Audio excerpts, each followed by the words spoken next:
A yet-to-be-identified person has been shot dead at Eke Oko in Orumba North local government area of Anambra State. An eyewitness disclosed that the victim, wearing a police-like vest with the inscription "Say No to Crime," had been riding on his motorcycle when he was intercepted and killed by unknown gunmen. Now, also, official vehicles and some offices within the court premises in Idemili North Council Secretariat were set ablaze by unknown arsonists in the early hours of Monday. Also attacked was the office of the Enugu Electricity Distribution Company. When contacted, the Anambra State Police spokesperson Tochukwu Ikenga confirmed the incidents. He said the swift intervention by the locals and police operatives contained the level of damage the arsonist planned. Mr. Ikenga added that no life was lost in the Idemili Secretariat attack. The body of the victim has been deposited at the morgue, with investigation ongoing to ascertain the identity of the victim. Agwata, the local government area of the state governor, Charles Soludo, has also come under a series of attacks by unknown arsonists. And let's now turn to Sokoto State, where Governor Aminu Tambuwal has relaxed the 24-hour curfew imposed on the state capital as a result of the violent protest that followed the arrest of suspects linked to the murder of Deborah Emmanuel. Deborah's murder over allegations of blasphemy had sparked outrage from various individuals and groups across the country. Following the arrest of two persons, Muslim youths took to the streets of Sokoto on Saturday, lighting bonfires and demanding the release of the two detained suspects.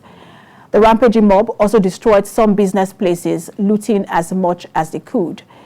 In a statement today, the Commissioner for Information and Orientation, Issa Bajini, said Governor Tambuwal relaxed the curfew after receiving briefing from security agencies in the state. The statement added that the curfew will now be from dusk to dawn in Sokoto Township. This would allow people the window to pursue their legitimate businesses and other means of livelihood. Now, one of the latest reactions to the incident is coming from Islamic cleric Ahmad Gumi. The cleric condemned the killing of Deborah Emmanuel, saying the Holy Prophet did not kill those who insulted him during his lifetime.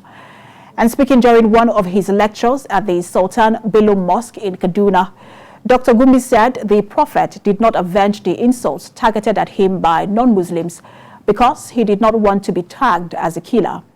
He said no one is allowed to take laws into his or her hands in Islam, adding that the best way Muslims can show love is by obeying the teachings of the Prophet.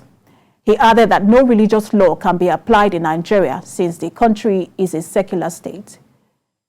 Meanwhile, the remains of Deborah Emmanuel has since been laid to rest in her hometown in Tunga Magajia in Rijau local government area of Niger State.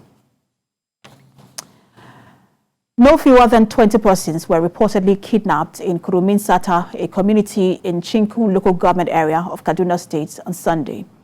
According to residents, one person was allegedly killed by the assailants, although Kaduna State Police authorities and Kaduna government officials are yet to confirm the incident. A member of the Joint Task Force in Kuruminsata said the heavily armed attackers stormed their community around 12:16 a.m. on Saturday. It was gathered that at least 10 farmers cultivating their farms in Udawa community were among those abducted. Over 2,000 bags of urea fertilizer and other contraband goods worth over 68 million naira were intercepted by Adamawa Taraba Area Command of the Nigeria Customs Service last April. Boko Haram insurgents allegedly used urea in the manufacture of explosive devices. It is for this reason that there is a restriction in place by the Nigerian government preventing urea from being transported to the northeast region. Correspondent Wolabi Adenusi filed in this report. In April, over 8 persons were killed by bomb planted in a local joint in Taraba State, with over 20 others sustaining life-threatening injuries.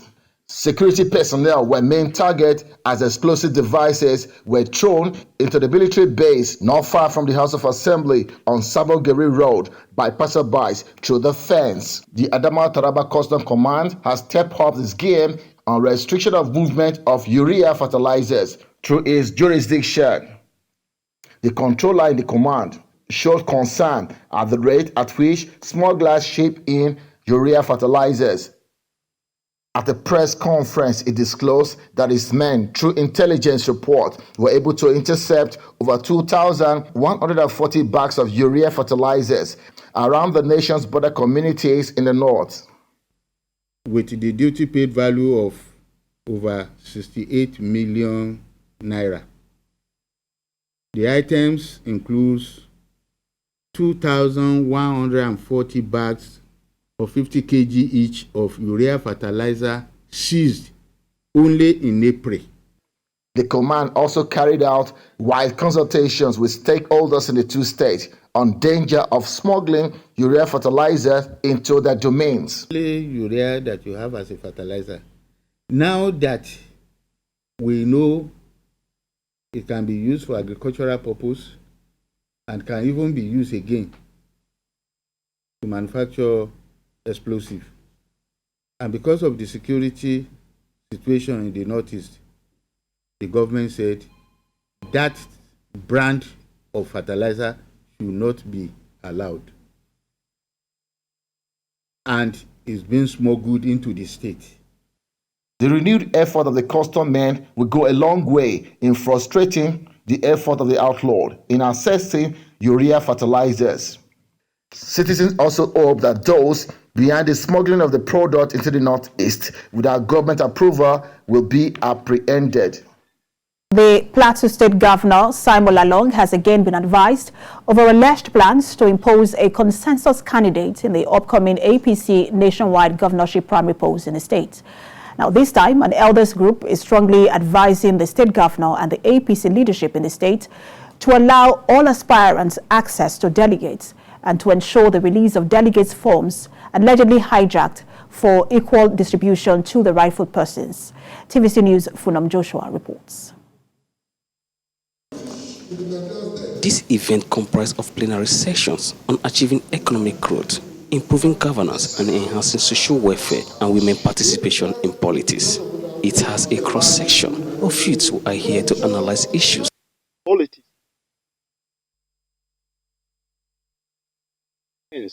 Ahead of the party gubernatorial primaries in some days to come. The All Progressive Congress, 18 out of the 19 gubernatorial aspirants had recently held a press conference accusing the state governor Simon Lalong and some members of his family of scheming to impose a candidate of their choice during the party's gubernatorial primary polls. The aggrieved gubernatorial aspirants, including the current deputy governor, have resolved to leave the party with their supporters for an opposition party if the state governor proceeds with his plan. The latest development in the state is generating serious reactions from residents, particularly the APC party faithful, across the 17 council areas of the state. The Equity and Justice Forum, a group of elders in the state, are the latest to lend their voices to the trending issue.